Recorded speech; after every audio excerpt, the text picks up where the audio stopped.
सिक्का को गर्म करके आग में से यहाँ पे दाग दिया जाता है। वो भी वीडियो मेरे पास है, अभी हाल फिलहाल में आरा में एक चेले के साथ हुआ है। लेकिन किन्नर होना ही एक पाप है, क्योंकि किन्नर का कोई नहीं होता है। कुछ तो बात होगी उसमें, कुछ तो बात होगी, तो वो परिवार से हट के काम करता है। मौका पन्नी, छक्का पन्नी, ताली ठोकना, नाचना, गाना बजाना, उसको उसमें मन लगता है।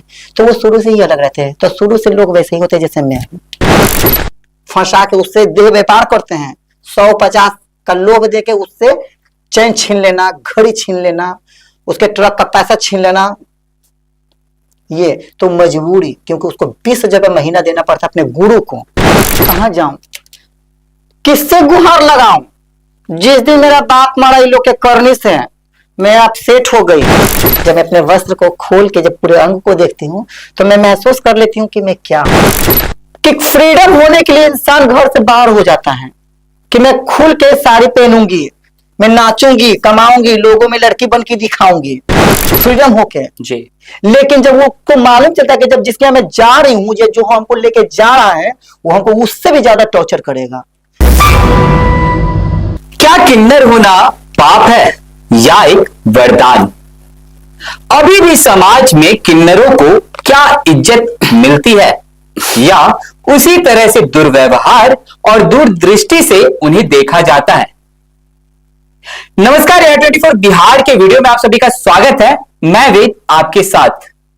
आप रोशनी कहिए या रोशन, अभी हमारे साथ खास मेहमान मौजूद हैं और आज हम किन्नर समाज के ऊपर ऐसी ऐसी बातें करेंगे, ऐसे ऐसे खुलासे करेंगे कि इस खुलासे को सुनने के बाद आपके पैरों तले जमीन खिसक जाएगी। पहले तो स्वागत है आपका हमारे चैनल पे। नमस्कार करती हूं मैं आपको भी और सभी को भी। देखिए रोशनी जी, एक सवाल है कि अभी के समय में किन्नरों को समाज में क्या सम्मान मिल रहा है? जो शुरू से आता रहा है वो आज भी चल रहा है। थोड़ी सी परिवर्तनें हुई हैं, लेकिन किन्नर होना ही एक पाप है, क्योंकि किन्नर का कोई नहीं होता है। किन्नर, मौगा, छक्का, हिजरा, लौंडा, ये सब एक कैटेगरी में है। लेकिन लोग बोलते हैं लेडीज किन्नर अलग है, जेंट्स किन्नर अलग है। बहुत लोगों का सवाल है ये, उस सवाल का मैं जवाब दूंगी। हो सकता है उसमें मेरे से भूल चूक हो जाए, बहुत सी जानकारियां ना हो, लेकिन मैं जवाब दूंगी। पहली बात कि जो किन्नर पैदा होते हैं जी, वो आकाश से नहीं होते हैं, वो भी किसी के कोख के बच्चे होते हैं। बिल्कुल, वो भी किसी की औलाद होते है, किसी का अंग होता है। लेकिन माँ बाप समाज के डर से थोड़ा नहीं अपना पाता है कि अगर ये बड़ा होगा या बड़ी होगी, मौगापनी करेगा, साड़ी पहनेगा, ब्लाउज पहनेगा, फ्रॉक पहनेगा, तो समाज में इज्जत जाएगा। मेरी और भी बेटियां या बेटे, उसकी शादी अच्छे घरों में नहीं हो पाएगी। ये बात सच भी है, क्योंकि समाज एक्सेप्ट नहीं करता। जिसके घर में मौगा, हिजरा, छक्का रहता है, तो उसकी बहनें, उसके भाइयों की शादी अच्छे घरों में नहीं होती। होती है, मैं ये नहीं कहूँ कि नहीं होती, होती है, लेकिन अच्छे लेवल के लोग नहीं रहते हैं, है ना। कहते हैं जब जांच पड़ताल होता है कि उसके कितने भाई हैं, कितने बहन है, तो समाज में पता चल ही जाता है कि 2 भाई 2 बहन और एक उसका भाई है जो छक्का है, मौगा है, हिजरा है। तो अच्छे फैमिली वाले कट्टी काट लेते हैं कि नहीं, अच्छा फैमिली चाहिए। खैर नहीं, जो भी हो, लेकिन वो भगवान का वरदान है। भगवान ने अपने मन मुताबिक उसे गढ़ा, गढ़ के धरती पर भेजा जी। ये उनका वरदान है। वो आकाश से नहीं आए हैं। आपके जैसे उसका भी शरीर है, आपके जैसे उसकी भी मेंटेलिटी है, आपके जैसे उसकी भी सोच है, सोचने की क्षमता है, आगे बढ़ने का शौक है, और बढ़ भी रहे हैं। बहुत से हिजरे आपने देखा होगा, पुलिस बन रहे हैं, जज बन रहे हैं, है ना। अच्छा रोशनी जी, एक सवाल था कि आपको कब पता चला कि आप आम लोगों से थोड़ी सी अलग हैं? सब लोग को शुरू से पता रहता है, मौकापन करना, साड़ी पहनना, लिपस्टिक लगाना, नाच गाना, औरतों के बीच में रहना, लड़कियों के बीच में रहना, लड़कों से ताल्लुकात नहीं रखना। ये एक मर्द का लक्षण नहीं होता है। एक मर्द साड़ी नहीं पहनेगा, एक मर्द श्रृंगार नहीं करेगा। कुछ तो बात होगी उसमें, कुछ तो बात होगी। तो वो परिवार से हट के काम करता है। मौकापनी, छक्का पनी, ताली ठोकना, नाचना, गाना बजाना, उसको उसमें मन लगता है। तो वो शुरू से ही अलग रहते हैं। तो शुरू से लोग वैसे ही होते हैं जैसे मैं हूँ। अच्छा, अभी भी अगर आप समाज में कहीं अगर निकलती हैं, कहीं बाहर जाती हैं, किसी से बातचीत करती हैं, तो कैसा लोग आपसे व्यवहार करते हैं?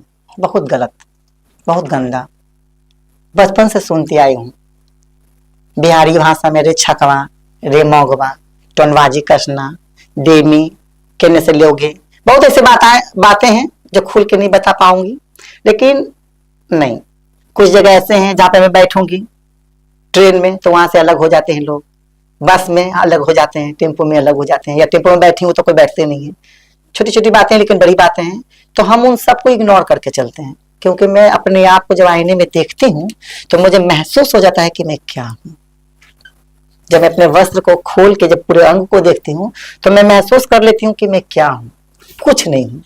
मुझे लड़का बोल सकते हो, लड़की बोल सकते हो, छक्का, मौका, हिजड़ा, ट्रांसजेंडर, किन्नर, जो शब्द यूज होता है लोग बोलते हैं। देखिए, अगर मैं गलत नहीं हूं तो आपके समाज में भी दो तरह के लोग होते हैं। एक होते हैं जो बधाई देते हैं, वही दूसरे होते हैं जो भिक्षा मांगते हैं, यानी ट्रेन में घूम करके आप लोगों से पैसे मांगते हैं। अभी भी ऐसी बहुत सारी ऐसी घटनाएं हैं जो कि ट्रेन के भीतर से हमें देखने को मिलती हैं कि जबरन जो आपके समाज के जो लोग हैं, जबरन वो कुछ लोगों से बहस कर लेते हैं, उनसे उनके पैकेट में हाथ डाल करके पैसे निकाल लेते हैं। कितनी सच्चाई है इन बातों में? मजबूरी, हम उसको कहेंगे मजबूरी, उससे कराया जाता है। जबरदस्ती नहीं करने पे बहुत से वीडियो भी मेरे पास हैं, उसको मारा जाता है। सिक्का को गर्म करके आग में यहाँ पे दाग दिया जाता है, वो भी वीडियो मेरे पास है। अभी हाल फिलहाल में आरा में एक चेले के साथ हुआ है। आरा में एक चेले के साथ हुआ है, मेरे जैसे ही चेले के साथ, जिसको सिक्का दिखा के दाग दिया गया था। यहाँ क्यों ऐसा, आखिर ऐसा बर्ताव क्यों किया जाता है?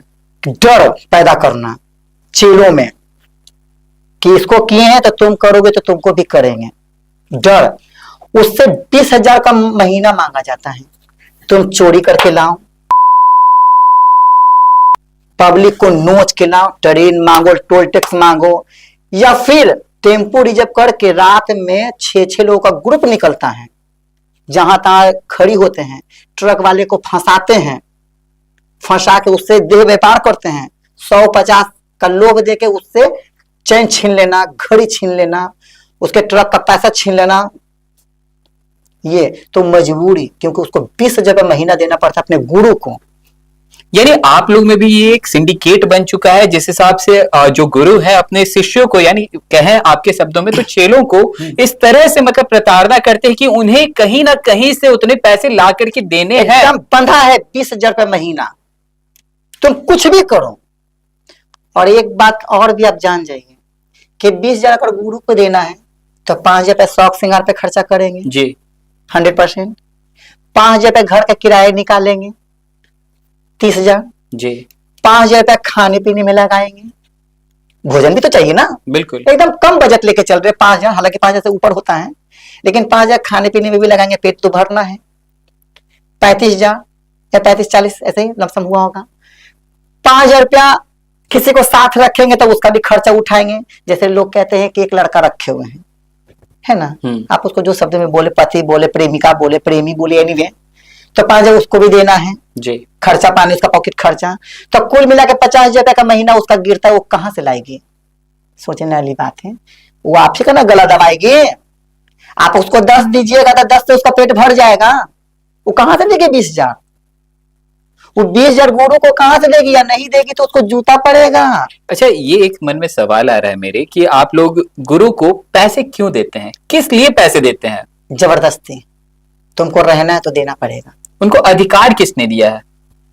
उसके गुरु ने। मतलब ये आप लोगों में एक तरह से परंपरा चलते आ रहा है अभी तक।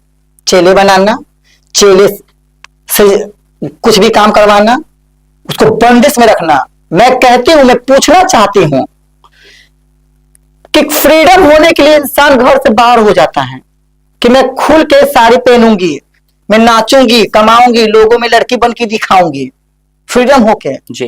लेकिन जब वो को मालूम चलता है कि जब जिसके मैं जा रही हूं, मुझे जो हमको लेके जा रहा है वो हमको उससे भी ज्यादा टॉर्चर करेगा, माँ बाप तो फिर भी बातें बोलते हैं, डांटते हैं, साड़ी पहनने को मजबूरी से रोकते हैं, ना बेटी ना बेटा ऐसा ना कर, लेकिन खाना देते हैं, इज्जत देते हैं, पढ़ाई का जरिया बनाते हैं।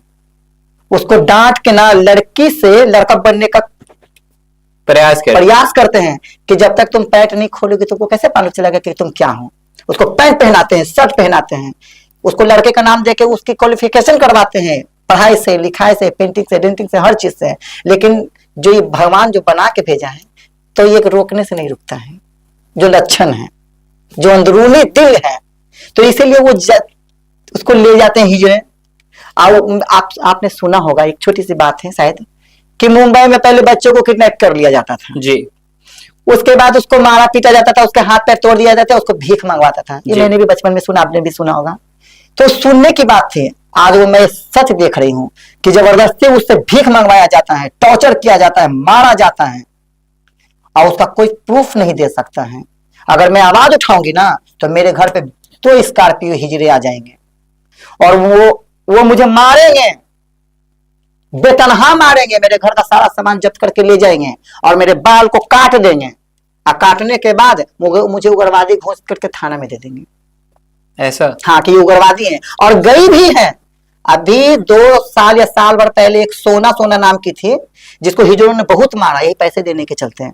अब मार के उसका बालू काट के उग्रवादी, जगनपुर थाना का केस है ये, उसका रिपोर्ट भी मेरे पास है, मैं उसको लाऊंगी किसी दिन।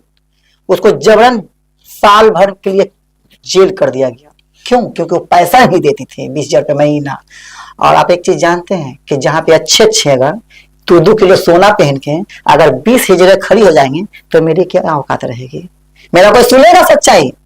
थाना, पुलिस, समाज, घर गृहस्थी, कोई भी सुनेगा मेरी? अगर हम कहते हो चिक के कहते रहेंगे मैंने नहीं किया, तो कोई सुनेगा? 20 हिजड़े की बात सुनेंगे जो 1 किलो 2 किलो सोना पहन के आती है। अच्छा, अभी आप खुल करके कैमरे पे ये सब बातें कह रही हैं, कहीं आपको डर नहीं लग रहा है कि अगर आपके साथ अगर कुछ ऐसा व्यवहार लोग करेंगे फिर उसके बाद? तो मुझे बचपन से प्रताड़ित किया जा रहा है। आज से 3 साल पहले मेरे साथ भी एक घटना हुई थी। मुझे हिजड़े उठा के ले गए थे, मुझे बहुत मारा घर में बंद करके। फिर उसके बाद मेरे बाल काट के मुझे गाय घाट ले गया संतोष किन्नर, और हमसे 50,000 रुपया मांगा गया। मेरी बहन 50,000 रुपया दी भी, और दी के हमको छोड़ा के ले गई। नहीं तो अगर नहीं देती तो मेरे साथ भी वही हाल होता जो सोना के साथ हुआ है। यानी आपको भी बहुत ज्यादा प्रताड़ित किया गया। और आज भी जिस केस में मैं उलझी हूं, जिसमें मुझे फंसाया गया है, उसमें हिजड़ों का हाथ है, क्योंकि मेरा एक चेला ही है जो गवाही बना हुआ है, जिसको मैंने पाल पोस के बड़ा किया, वो गवाही में है। और वो गवाही में वो संतोष के नाम से है, संतोष का दबाव है कि उसको अंदर करो। ये सारा षड्यंत्र रचा हुआ है। इस कारनामे में मुझे 2 महीने का जेल हुआ, एक लड़की का सहारा लेके मैं 2 साल जेल खट के आई। आइए, उसका रूल है। अब मैं बता देना चाहती हूँ कि जो संतोष किन्नर मीठापुर की हैं, वो मर्द हैं जैसे मैं हूं। जी, मैं इसी सवाल पे आ रहा था। देखिए, अभी भी बहुत सारे ऐसी धारणाएं जो है आपके समाज में देखने को मिलती हैं कि बहुत सारे ऐसे लड़के जो हैं वो अपना वेशभूषा बदल के आपके जैसे दिखने के लिए और कहीं ना कहीं समाज में अपने आप को लोगों से अलग दिखाते हैं। कितनी सच्चाई है इस बात में? 80% पटने में, बिहार पटने में 80% लोग पटने के नहीं है। जितना साड़ी पहनते, ब्लाउज पहनते, कपड़े पहन के जो टोल टैक्स मांगते, ट्रेन मांगते, बधाई मांगते हैं, 80% पटने के नहीं है। यानी दूसरी जगह से आकर के यहाँ रह रहे हैं। अपने मोहल्ले में वो पैंट शर्ट पहन के जाते हैं। अच्छा। और यहाँ साड़ी पहन के मांगते हैं। अच्छा। टॉर्चर करते हैं, गुरु का पद हासिल करते हैं, और उसके बाद नोट कमाते हैं। 80%। अब हम गांव में ब्याह करते हैं, बाल बच्चे पैदा करते हैं, बेटी करते हैं, और यहाँ के सर्जरी करवा लेते हैं। तो इस पे पटने में, तो इस पे कोई आवाज क्यों नहीं उठाता है? डर। तो आपको डर नहीं लगता? बिल्कुल नहीं। किसके लिए डरूं मैं? जितना झेलना था मैं झेल लिए, अब किसके लिए डरूं? ना माँ बाप, माँ मर गई, मेरा पहला बाप मर गया। जिस दिन मुझे ये लोग उठा के ले गए थे, उसके 15 दिन बाप मेरा मर गया, हदस में। ये लोग के करनी से संतोष किन्नर जो मीठापुर का है, जो बाल बच्चेदार है, यहाँ अपना सामान का सर्जरी करवा के हिजड़ा बना हुआ है। जगनपुर थाने में उसका केस भी चल रहा है, लेकिन कोई कार्रवाई नहीं है। उसका मेरे पास फोटो भी है, जगनपुर थाना में उसका केस चल रहा है। अच्छा, एक सवाल है, एक आखिरी सवाल लेंगे, बातों को ज्यादा लंबा नहीं खींचेंगे। अभी आपने थोड़ी देर पहले बातचीत के दरमियान आपने ये बात का जिक्र किया कि जैसे कोई ट्रक ड्राइवर हो, उनके साथ जिस्म फरोशी का भी मामला जो है वो देखने को मिलता है। ऐसे बहुत सारे एलिगेशंस भी और सूत्रों के हवाले से खबर भी आए दिन आते रहती हैं कि आप लोगों की तरफ से जिस्म फरोशी का एक धंधा, एक सिंडिकेट भी चल रहा है। इस बात में कितनी सच्चाई है? पूरी सच्चाई है। कराया जाता है, जबरन कराया जाता है। मैं ये कहना चाहती हूँ कि अगर मैं, शरीर सबके लिए अनमोल है, हर इंसान के लिए शरीर अनमोल है। शरीर ही एक ऐसा दौलत है जो उसका अपना होता है। जी। मैं अगर चाहूं तो किसी एक से कराऊं, पॉसिबल ही। जब जानवर को उस चीज की जरूरत है तो हर इंसान की जरूरत होगी। जी। लड़का लड़की उस लिए बना है, जानवर उस लिए बना, मील फीमेल एक हर जगह। तो मैं भी एक इंसान हूं, मेरी भी जरूरतें हैं, खुल के बताती हूँ, मेरी भी जरूरतें हैं। लेकिन कोई शरीर का सौदा 10 लोगों से नहीं करेगा, 20 लोगों के साथ सोना पसंद नहीं करेगा। उससे कराया जाता है मजबूरन कि पैसा ला के दो, और देना पड़ेगा तुमको। यानी एक दलदल से, यानी कहने का मेरा मतलब है कि एक तरफ आप अपने परिवार से अलग होती हैं, तो उसको एक तरह से देखा जाए तो परिवार ने आपको एक्सेप्ट नहीं किया।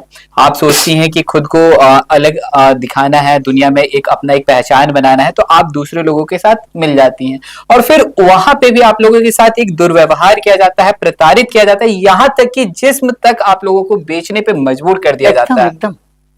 तो आखिरकार आप जाए तो जाए कहाँ जाऊं, किससे गुहार लगाऊं? जिस दिन मेरा बाप मारा इन लोग के करनी से मैं अपसेट हो गई, उसके साल भर बाद इन्होंने फिर से टॉर्चर करना शुरू किया। मेरा भाई, बड़ा वाला भाई डेट कर गया, जो मुझे मानता था। 2 साल बाद फिर इसने मुझे टॉर्चर करना शुरू किया। उसका रिकॉर्डिंग मेरे पास है। मेरी माँ मर गई, जो मेरा 3 सहारा था वो तीनों मर गए इन लोग की वजह से। फिर मैं अपने पैर पे खड़ी होकर मैं एक छोटा सा प्रोग्राम चलाती हूँ, मैं खुद की कमाती हूँ, और मेरा एक सोच है कि मैं चाय बेच के अपना भरण पोषण कर लूंगी, लेकिन ताली नहीं मार के खाऊंगी। मैं टोल टैक्स नहीं मांगूंगी, चाहिए ये लोग जितना मेरे पास सितम कर लें। मैं ट्रेन नहीं मांगूंगी, मैं बधाई नहीं मांगूंगी, ना मैं मांगी थी और ना जिंदगी में कभी मांगूंगी। अच्छा, एक आखिरी सवाल रहेगा, आप सरकार से क्या दरख्वास्त करना चाहती हैं कि आप लोगों को और क्या क्या मतलब समाज में चाहिए, किस किस चीजों की जरूरत है? अभी एक मुद्दा उठा है, ट्रांसजेंडर का टेस्ट होगा दिल्ली में। जी। आपको पता होगा, मैं उससे एकदम सहमत हूँ, खुश हूँ। टेस्ट होना चाहिए। हाँ, मैं लड़का हूँ, आई एम एक्सेप्टेड, मैं साड़ी पहनती हूँ, लेकिन सारे लड़के साड़ी नहीं पहन सकते हैं। जिसमें कुछ तो बात होगी तभी वो साड़ी को अपने शरीर से चिपका लेते हैं, कुछ तो होगा उसके दिल में, ठीक है। लेकिन मैं जिंदगी जी रही हूं ना, ये टेस्ट होना चाहिए। मैं इस चीज से, मैं सरकार से बहुत खुश हूं, और मैं चाहती हूं कि जबरदस्ती होना चाहिए, हर घर में घुस घुस के होना चाहिए। अभी जब आप ये चीज एक्सेप्ट कर रही हैं कि आप लड़का हैं, लेकिन उसके बावजूद आप साड़ी पहन रही हैं, तो कहीं ना कहीं आप फिर ट्रांसजेंडर की कैटेगरी में आप कैसे खुद को आप फिर मानती हैं? क्योंकि मैं हूं, मैं बचपन से हूं। अगर माँ बाप चाहते तो शादी करा सकते थे ना जी, लेकिन उन्होंने मेरा शरीर देखा होगा, दुनिया देखे चाहे नहीं देखे, लेकिन माँ बाप ने शरीर देखा होगा। उनको कुछ तो लगा होगा कि शादी करने लायक नहीं है, उनको कुछ तो महसूस हुआ होगा ना। आज मैं 35 साल की हूँ जी। हर कोई को पार्टनर की जरूरत पड़ती है, मुझे भी पड़ती होगी ना। लेकिन मैं अपने शरीर को आईने में देखती हूँ तो मुझे महसूस होता होगा ना कि मैं उस लायक नहीं हूँ। तो उसको आप क्या कहेंगे अपने शब्दों में? हिजड़ा, छक्का, मौगा, ट्रांसजेंडर, किन्नर, जो भी आपको शब्द यूज हो, यही ना कहेंगे जो मेरे पे यूज होता है, जो मेरे पे यूज होता है। लेकिन हाँ, कोई ये नहीं कह सकता है कि बच्चे पैदा किए हैं जैसे संतोष किए हुए हैं, जैसे यहाँ के और भी हिजड़े हैं। मैं सबूत दूंगी, सबूत दूंगी। और अगर वो हिजड़े हैं, अगर हिजड़े हैं तो अपने मोहल्ले में क्यों नहीं हिजड़े बनते हैं? मेरा एक सवाल है प्रशासन से भी, प्रशासन अगर पकड़े तो उसका आधार कार्ड, वोटर आईडी का सब चेक करें कि तुम कहां की हो, यहां क्या कर रही हो। वहां जाके चेक करे कि शादीशुदा है कि नहीं, भले ही वो लड़का क्यों ना हो, एक लड़के भी क्यों ना हो, उसका जांच करे कि ये शादीशुदा है। यहाँ से कमा के जाता है, वहां शादी करके घर बसाता है। 50% लोग यहाँ के नहीं है, 70%। पता कीजिए, मैं सरकार से अपील करती हूँ, उसको पकड़ के ले जाइए, पूछिए कि तुम कहाँ की हो। अगर वो यहाँ की है तो भाई तो उसका अधिकार है, चाहे साड़ी पहने चाहे पैंट पहने। जब मैं पटने की हूं तो मैं साड़ी पहनूं चाहे पैंट पहनूं, चाहे बाल कटा के जाऊं चाहे कुछ भी करूं, आपका खुद का एक अधिकार है। हाँ, लेकिन गलत नहीं करूं, क्योंकि समाज भी गलत करने का अलाउ नहीं करता है। बिल्कुल। तो चलिए, ये थी हमारे साथ रोशनी कहिए या रोशन। इन्होंने साफ तौर पर बताया कि किस तरह से अभी के समय में भी समाज में किन्नरों को कितना इज्जत और कितना सम्मान मिलता है। इन्होंने साफ तौर पर हर एक एक पॉइंट पे खुल करके अपनी बातों को सबके सामने रखा है। देखिए, भगवान का दूसरा रूप कहा जाता है किन्नरों को, अर्ध नारेश्वर, यानी आधा नारी तो आधा नर। लेकिन उसके बावजूद अभी भी समाज में ऐसे यानी कहें तो किन्नर समाज को एक्सेप्ट नहीं किया जाता है। कहीं ना कहीं जो सम्मान मिलना चाहिए वो सम्मान अभी भी नहीं मिलता है, और उल्टा उनको प्रताड़ित भी किया जाता है। अब देखना होगा कि इन्होंने साफ तौर पर मांग रखी है कि ऐसे लोगों पर कड़ी कार्रवाई होनी चाहिए, और कहीं ना कहीं जो किन्नरों का टेस्ट होने की जो बात कही गई है वो बिहार में भी होना चाहिए। तो चलिए, और भी ऐसे तमाम खबरों का सिलसिला इसी प्रकार बना रहेगा। AR24 बिहार पे अपनी राय प्रतिक्रिया हमारे कमेंट बॉक्स में जरूर साझा करें। धन्यवाद।